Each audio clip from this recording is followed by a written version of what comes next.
Baik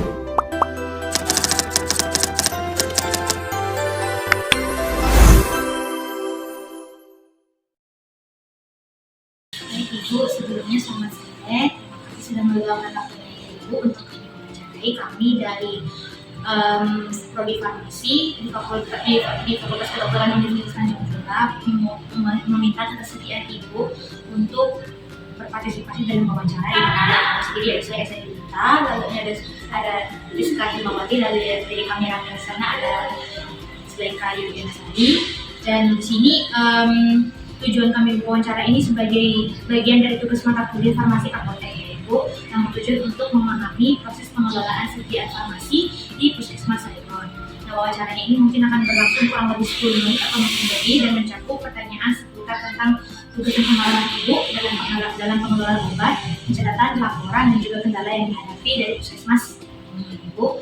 Nah, partisipasi Ibu dalam wawancara ini tuh bersifat sukarela. Ibu berhak untuk menolak ataupun mengundurkan diri kapan saja tanpa ada konsekuensi apapun terhadap pekerjaan ataupun hubungan profesional di Puskesmas ini, Ibu.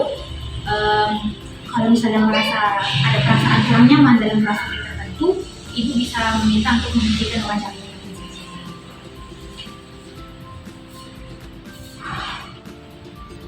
Baik, Ibu boleh tahu nggak apa nama lengkap dan jabatan Ibu? Nama saya Pramudita Lestari, saya apoteker penanggung jawab di Puskesmas Saigon. Udah berapa lama nih Ibu kerja di sana? Saya kurang lebih 1 tahun. Untuk status kerjanya di ASN, kontrak atau gimana nih? ASN. Di sini berarti Ibu kan apoteker namanya ya, berarti ada apoteker nanti juga atau gimana? Ada di sini di Puskesmas Saigon adanya apoteker penanggung jawab 1, kemudian 2 tenaga teknis. Tidak ada apoteker penanggung. Biasanya sehari-harinya ngurusin apa aja sih Bu di bagian farmasi? Dan bagian farmasi dari semua pengelolaan dari perencanaan sampai dari perencanaan, pengadaan, penyimpanan sampai dia pendistribusian sampai ke obat itu ke pasien. Semua disediakan. Kalau boleh tahu Ibu selain di Puskesmas ini sebelumnya Ibu pernah kerja di tempat lain juga? Oh ya, sebelumnya saya pernah sebagai apoteker penanggung jawab di PBS, PPS ya. Saya pernah, kemudian saya sebagai apoteker penanggung jawab apotik juga. Banyak kayak pengalaman-pengalaman ya. Maaf Ibu mungkin ada ya, terus latar belakang pendidikan Ibu sebelumnya Ibu gimana? Saya S1-nya di Jogja, Universitas Ahmad Dahlan, itu juga apoteker profesi. Selama kerja di sini pernah nggak Ibu ikut pelatihan atau workshop terkait dengan farmasi? Kalau untuk pelatihan sendiri dari dinas itu belum pernah ada, cuman kalau tentang farmasi ini untuk pengelolaan obat juga sudah pernah sih di dinas. Kalau untuk yang seminar pasti kita ikutin bisa secara online itu sudah untuk pelayanan farmasi yang di Puskesmas. Kalau di sini itu ada subunit kayak Polides, Puskub, Posyandu atau pelayanan rawat inap nggak Bu? Biasanya kan subunit itu bakal ambil obat di Puskesmas atau ada subunit. Oh, kita nggak ada. Kemudian kalau misalnya seperti itu untuk Polides, Puskub itu tidak ada. Cuma kita ada posyandu. Tetapi untuk posyandu sendiri juga dia tidak ada penggunaan obat. Jadi kita tidak ada langkah ke posyandu itu digunakan untuk pengembangan bagi balita dan sebagai kesehatan seperti itu.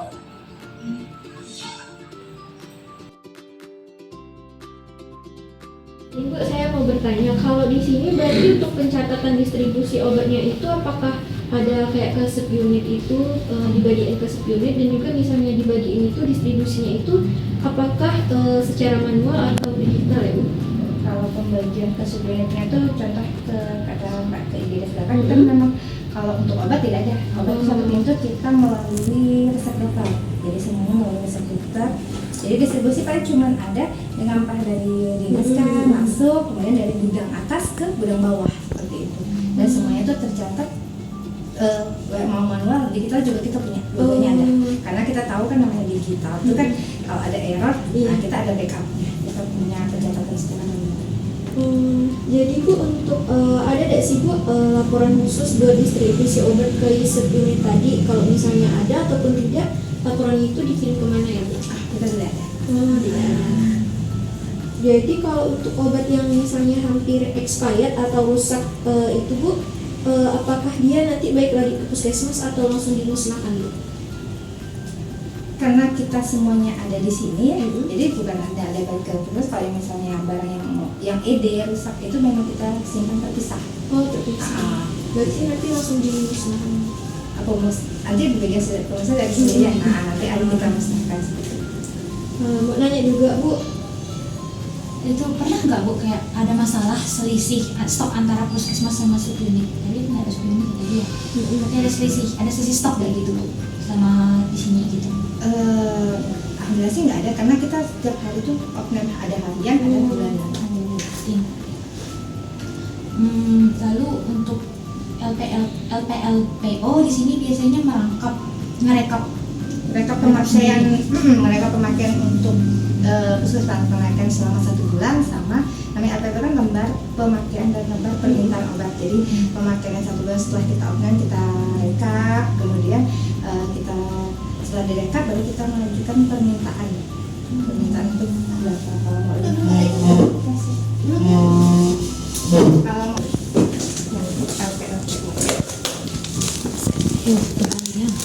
LPO dari bulan April,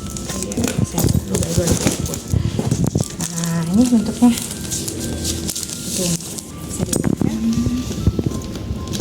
Nah ada pemakaian sama permintaan. Tapi tidak ada dari subunit karena kita tadi tidak ada distribusi dari subunit.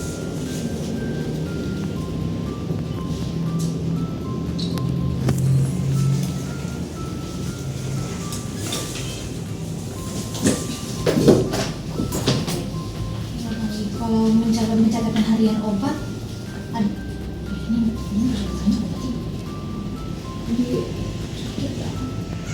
kalau untuk pencatatan harian obat itu ada juga Kak Bu? Catatan harian obat itu berarti pengeluarannya ya? Iya. Pengeluaran obat itu dia harian ada sistem. Oh, udah pakai sistem. Kalau misalnya manual kan biasa dicatat berapa sih obat yang keluar hari ini, obat apa aja. Kalau di sini udah mau tanggal berapa aja bisa kelihatan. Oh, berarti ini udah pakai digital ya Bu? Iya, sistem. Kapan pengeluaran obat pasiennya itu sudah terrekap. Laporannya ke dinkes gitu Bu, itu apakah satu paket sama ininya sama LPO sama hariannya atau enggak ya Bu? Enggak, kita cuma melaporkan tuh LPO, jadi pemakaian sebulan. Sebulan. Kalau ada permintaan gitu Bu, biasanya pakai form khusus atau cukup pakai resep gitu aja Bu? Pakai LPO ini, kalau minta ke dinas pakai LPO. Nanti kalau dia biasanya dikirimkan paling lambat tanggal 10 setiap bulannya. Karena kita kan offline kan akhir bulan. Nah itu ada proses 10 hari itu untuk pengerjaannya. Tanggal 10 paling lambat dikirim ke dinas. Jadi sebelum tanggal 10. Nanti kalau misalnya ada permintaan yang di luar dari LPO gitu, kita pakai lebar permintaan di luar LPO. Nah Bu, sering nggak sih misalnya ada kendala dalam proses pelaporan obat, misalnya kayak pengiriman, pencatatan atau pencatatan stok yang nggak sesuai gitu? Sebenarnya ini sih semua pencatatannya sesuai ya, jadi barang datang kan bersama dengan LPO-nya itu sudah sesuai. Kemudian kalau setiap barang datang kan kita masukkan ke buku barang penerimaan, baik itu kayak batch-nya, ED-nya segala itu dimasukkan. Kemudian kalau misalnya obat-obat yang ED-nya dekat, biasa kami nggak mau seperti itu sama. Jadi sejauh ini sih untuk pencatatan sama pelaporannya itu sudah agak enak, karena apalagi sudah ada di itu udah banyak terbantu gitu. Ada nggak Bu bagian yang paling ribet di proses pengelolaan obatnya kalau di sini? Mungkin pengelolaan itu agak ribet, itu perhitungannya sih. Jadi gini, untuk ketersediaan obat. Jadi kalau kita kan kita minta kan ke dinas, karena tuh barang kosong. Nah, kita tuh harus bisa mensiasati jangan sampai barang itu kosong kita baru minta seperti itu. Jadi semua barang habis itu udah harus minta duluan seperti itu untuk menjaga ketersediaan produk itu tetap ada. Terus kan kita selain dari obat kota dari dinas, kita kan bisa beli mandiri juga dari produk-produknya itu tadi, mana yang jadi produk yang kita beli sama yang tadi yang dari dinas gitu. Berarti juga nanti hitungnya tuh ada kayak metode gitu ya Bu? Iya, tetap ada, kita ada buffer stoknya seperti itu. Kemudian ada kita harus lihat detailnya tuh tunggunya kira-kira kalau ABC. Itu agak susah. Karena itu kan dinas kan tidak bisa ngasih semua kan.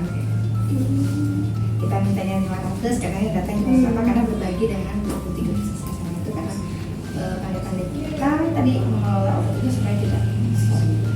Berarti kalau misalnya dalam pengelolaan obatnya itu, apakah sebelumnya itu ada pelatihan khususnya gitu? Tidak ada sih, kita lihat tren penggunaan obat pada saat sekarang itu kan kita sih. Misalnya setiap bulan kira-kira kalau Amex itu keluarnya berapa sih? Kayak gitu kan kita bisa lihat dari bulan ini bulan sekian bisa kelihatan. Bu, mau nanya ini terkait dengan proses pemusnahan obat. Biasanya kalau ada obat yang rusak atau udah kadaluarsa di sini proses pemusnahannya gimana ya? Kayak kita tidak melakukan proses pemusnahan sendiri ya. Jadi proses pemusnahannya ini menunggu dari dinas. Nah, jadi dinas mau mengadakan pemusnahan nih, misalnya dan tidak pasti setiap tahun ada. Jadi misalnya tahun kemarin tidak ada sama sekali semasa itu. Nah, misalnya tahun ini ada, kita mau melakukan pemusnahan, nah kita masukkan ke dinas itu. Jadi barang yang rusak tadi atau yang kadaluarsa kita kirim ke sana, nanti dari dinas yang proses untuk pemusnahannya. Jadi tidak dilakukan proses pemusnahan sendiri.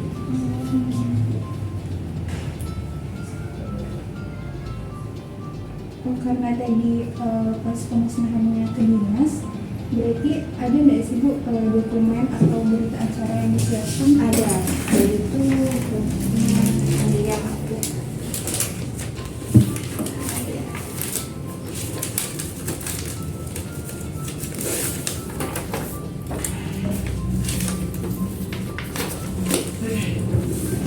seperti ini. Nah, setiap tahunnya kita buat seperti ini untuk berita acara pemeriksaan obat rusak. Jadi di tahun 2024 kemarin tuh apa aja sih yang rusak seperti itu. Nanti diperiksa, kita tanda kampus sama itu. Nanti pada saat dinas bilang mau lakukan pemusnahan, nanti kita kirimkan ini beserta itu barang-barangnya. Nanti di sana juga meriksa. Oh, berarti nanti barang itu dikirim ya? Iya. Oh, dikirim. Kasihkan ke dinas. Usulan pemeriksaan obat seperti itu. Kalau kayak gini boleh di foto kok Bu? Boleh? Iya, mau.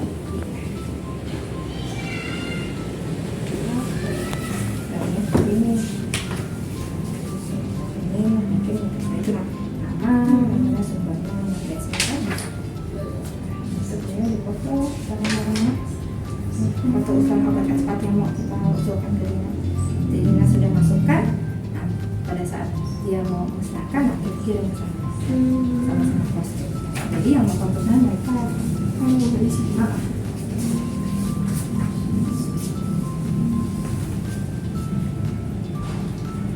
Berarti untuk yang pemusnahannya itu di bagian puskesmas nggak ada yang terlibat ya Bu? Hanya di dinas gitu? Iya. Kita masukkan saja. Kalau untuk proses pengambilan keputusan bahwa suatu obat itu harus dimusnahkan itu bagaimana ya Bu? Kalau di sini sih obat-obat yang kira-kira yang udah rusak, yang rusak sama yang expired. Rata-rata sih karena expired. Karena expired. Kalau di sini nerapin Vivo atau Vivo dua-duanya? Oh, dua-duanya, tapi lebih diutamakan Keduanya. Oh, sama-sama juga. First in first. Atau misalnya dia sama-sama ID-nya sama, misalnya kita pakai Vivo. Oh, pakai Vivo. Tapi kalau misalnya ID-nya dia lebih dekat, ya tetap pakai Vivo. Oh, sih. Tetap harus di dua-duanya kombinasi. Untuk yang tadi pemusnahan itu Bu, kan sebelumnya kan kita harus ada berita acara gitu ya Bu. Berarti di puskesmas ini juga buat berita acaranya Bu? Atau dari dinkes? Ini berita acaranya cuma berita acara pemeriksaan obat ED-nya aja. Kemudian yang harus nah biasanya berita acara untuk pemusnahannya di dinas. Oh di dinas. Kalau untuk seberapa rutin pemusnahan obatnya itu kira-kira berapa lama Bu? Atau Tergantung dari dia selama ada memang program lagi dia mau ada melakukan pemusnahan ya udah. Kayak tahun kemarin sama sekali nggak ada, tahun 2023 juga belum. Nah tahun ini katanya sih ada. Berarti itu nggak pasti ya bisa Iya. sekali. Nggak pasti satu sekali. Kalau mau tanya juga Bu, kalau sepengetahuan Ibu, kalau untuk golongan narkotika atau psikotropika itu, apakah untuk pemusnahannya itu ada prosedur khusus ya? Pasti ada perbedaannya. Kalau misalnya yang reguler kan dia tidak perlu datangkan BPOM, tapi kalau itu harus ada BPOM. Kalau di sini juga pernah pemusnahan? Belum pernah. Ya, sejauh ini sih nggak pernah ada obat ED psikotropik. Kita tidak ada narkotik, cuma ada psikotropik dan itu cuma ada di BPOM. Kalau prekursor umum? Prekursor kita tidak ada. Oh, hanya Psikotropik cuma satu macam, yaitu cuma di BPOM. Oh, berarti itu sering biasanya digunakan untuk apa Bu? Untuk alat untuk lansia misalnya tidak bisa tidur, dan itu juga itu tidak pernah sampai EDC. Saya solid di BPOM juga itu, nah itu juga tidak sampai ED, sudah habis. Gitu. Kalau untuk OOT-nya juga cuma ada haloperidol. Halo. Halo. Itu cuma ada satu itu aja. Sebenarnya kalau untuk tempat penyimpanannya sendiri kan harus terpisah kan. Nah di sini nggak kayak NPP gitu kan. Kalau di BPOM kan juga lulusan dari sini terpisah karena dia nggak ada. Nggak ada. Berarti untuk umarnya itu juga nggak ada ya? Nah, Mari ada kan? Ada psikotropik. Ya. Iya, tetap ada. Kalau untuk keputusan buat memusnahkan obat itu gimana prosesnya Bu? Apakah ada tim khusus atau cukup dari apoteker saja di sini? Dari sini. Hanya apotekernya itu? Ya, sama TTK-nya. Oh, TTK. Cuma dilihat kan, karena di sini yang pemusnahan hanya sebagian besar hanya untuk obat-obat yang ED aja. Ada ED kan pasti sudah harus dimusnahkan. Lalu untuk pencatatan terhadap obat rusak kadaluarsa secara itu pencatatannya apa? Oh, untuk obat ED ya? Iya. Kita ada nih daftar obat ED. Daftar obat ED-nya seperti itu. Nah dari sini nanti lah itu kan untuk obat-obat yang rusak, yang expired seperti itu kan dia penyimpanannya harus terpisah dari obat-obat yang masih bisa kita gunakan kan. Nah kita simpannya di atas, di gudang atas, di satu kotak tersendiri.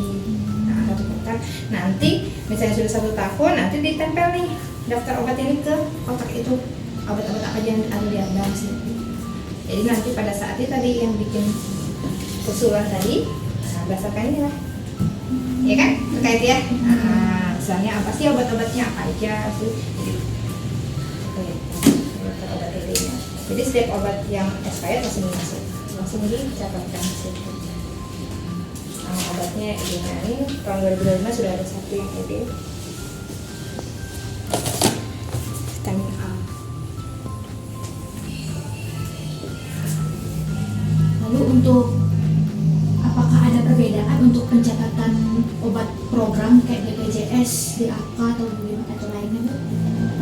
Nggak ada sih perbedaan, cuma kalau di gudang atas itu biasanya kami bedakan raknya untuk obat-obat dari kami harus bagi dua aja, APBD sama blood. Yang blood itu yang kami beli sendiri, APBD itu yang dari dinas. Jadi untuk yang LPLPO yang dikirim ke dinas itu hanya untuk obat-obat yang dari dinas aja yang APBD. Berarti yang untuk obat yang beli sendiri Itu tidak dapatkan ke sana. Kita bikin APBD untuk sendiri aja. Karena beda sumber. Kalau untuk pencatatannya manual dan digital juga atau hanya salah satu Bu? Pencatatan apa itu? Pencatatan yang tadi obat rusak, itu pencatatan obat program. Di sini juga terlihat, bisa lihat nanti di stok obatnya kan bisa. Jadi digital juga, itu juga. Secara digital. Sorry ya, maaf ya, loadingnya lama.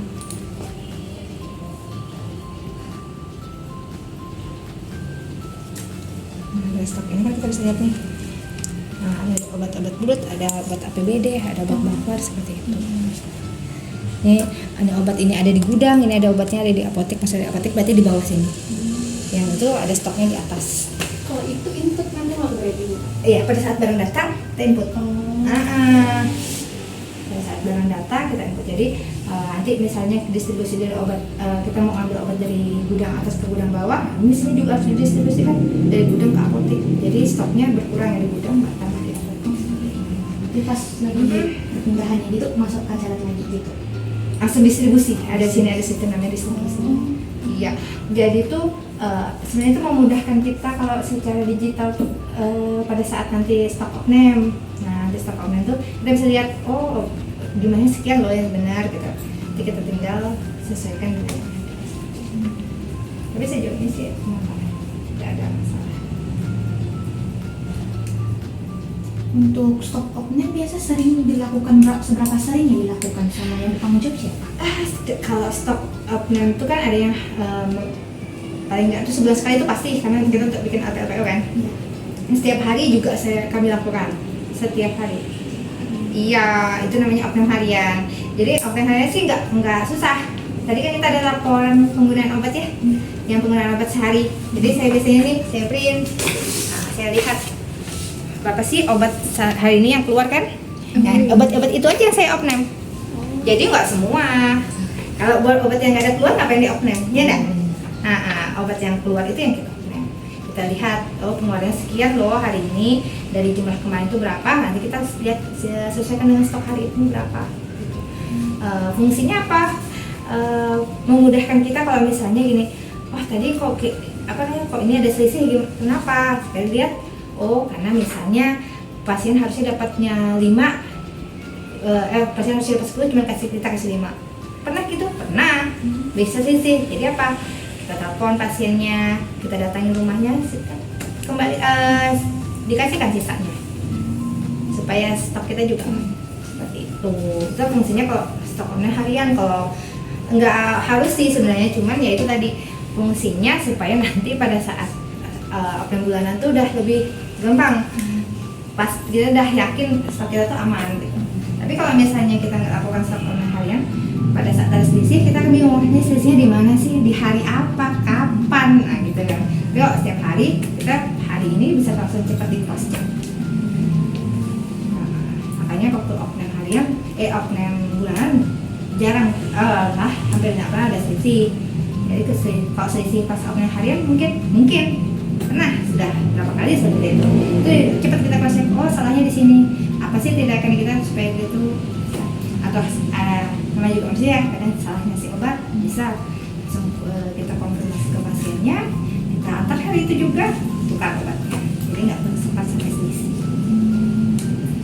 Lalu ada keterkaitan nggak antara pencatatan obat harian dengan sistem pencatatan selama bulanan gitu? Ada pasti ya, tadi saya bilang tadi kalau misalnya hariannya sesuai dari selisih, insya Allah bulanannya nggak akan berselisih. Jadi kalau ada harian berselisih ya tadi. Sama ini Bu, pernah nggak sih ada kendala waktu dokumentasi, misalnya datanya hilang, salah catat, atau dokumennya rusak, biasanya solusinya gimana ya? Kalau salah catat itu ada mungkin kayak gitu. Tadi itu kan kita dicatat kalau di stok opname itu kan kalau di kartu stok kan yang dicatatkan apa nih nomor-nomor resepnya ya. Nah itu kalau misalnya ada yang salah kita bisa cross check di sini bisa. Jadi enak. Apakah hilang atau dokumen rusak belum? Ada, belum ada.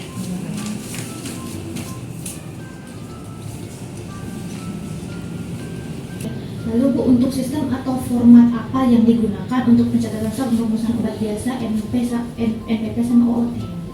Maksudnya kayak format apa gitu, format atau sistem apa yang digunakan untuk mencatat stok atau pemusnahan obat gitu? Obat Kalau biasa. pencatatan stoknya kita pakai kartu stok biasa. Ah, Kartu stok biasa.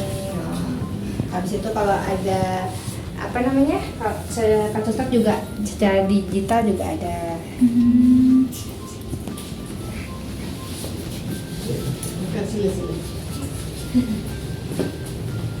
Mau nanya Bu seputar tentang pelaporannya. Untuk pelaporannya itu misalnya bulanan penggunaan obat biasa misalnya atau MPP atau OOT itu disampaikan kepada siapa ya Bu? Misalnya dilaporkannya. Terus kalau dilaporkannya itu apakah perlu di print berapa rangkap gitu ya Bu?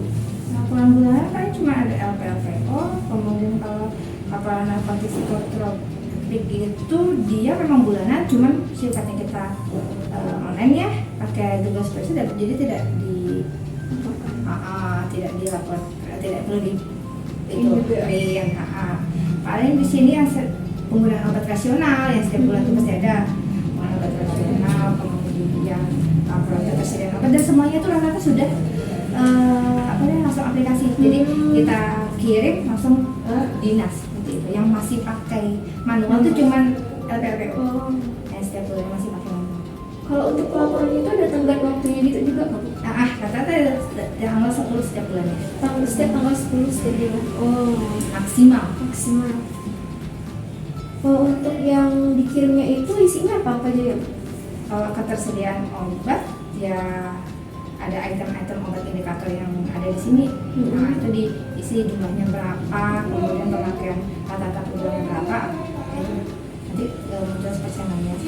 Kalau yang terus, kalau sendiri ya rata-rata pemakaian dan pemerintahan obat. Kalau untuk yang narkotik psikotropik ya penggunaan narkotik psikotropik selama 9 bulan itu.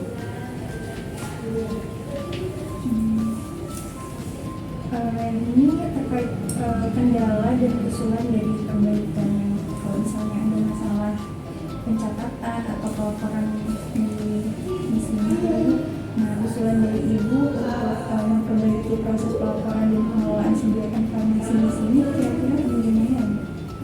Sebenarnya sih kalau untuk laporan sih sudah rapi ya di sini, cuman mungkin bisa karena juga banyak kesibukannya banyak ya, maksudnya itu yang kadang susah tuh yang satu minta cepat, sini minta cepat ya gitu kan. Jadi bisa dicicil lah sebenarnya. Itu tuh barang itu tuh sebenarnya bisa dicicil, nggak yang harus kita kerjakan itu enggak sebenarnya.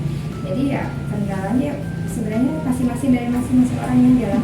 Intinya kalau misalnya tugas seperti itu kalau bisa tuh nggak bisa apa ya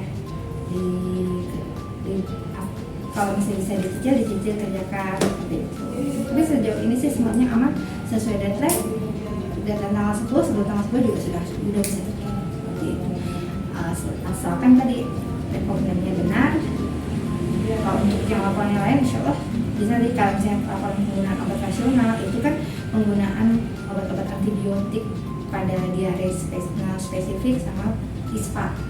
Jadi nggak boleh ada antibiotik pada diare yang spesifik dan tidak boleh pada ISPA yang pneumonia. Nah itu penggunaan resepnya itu kita catat selama 1 bulan kemarin. Nah itu bisa dikerjakan sebenarnya. Semua itu intinya tuh kalau misalnya bisa dicicil lah intinya. Sejauh ini nggak ada kendala yang lain sih. Manajemen waktu aja. Itu semuanya bisa sih. Tapi kalau misalnya di puskesmas pakai SIPNAK ya? Ada ya? Iya. Nah, waktu kan beda. Oh ya ada. Jadi itu ada SIPNAK tapi cuma 1 akun dari dinas. Oh, jadi betul. itu kita laporan itu pakai Google Spreadsheet. Jadi setiap bulan itu dilaporkan berapa sih penggunaan narkotiknya ke dinas aja, nanti yang memasukkan ke dalam aplikasinya di dinas. Dari 23 puskesmas itu semua yang cuma 1 akun dari akun dinas. Jadi bukan akun puskesmas SIPNAK-nya. Di backup sama dinas. Berarti untuk pemusnahannya pun tergantung juga ya Bu? Berarti tidak tergantung misalnya 1 tahun sekali? Iya. Tergantung Dari jadwal dinas.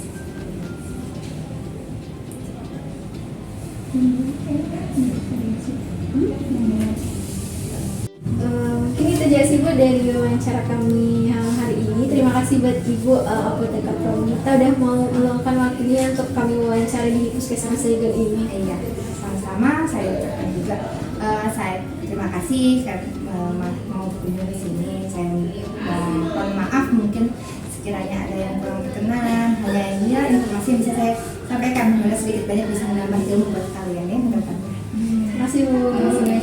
Ya.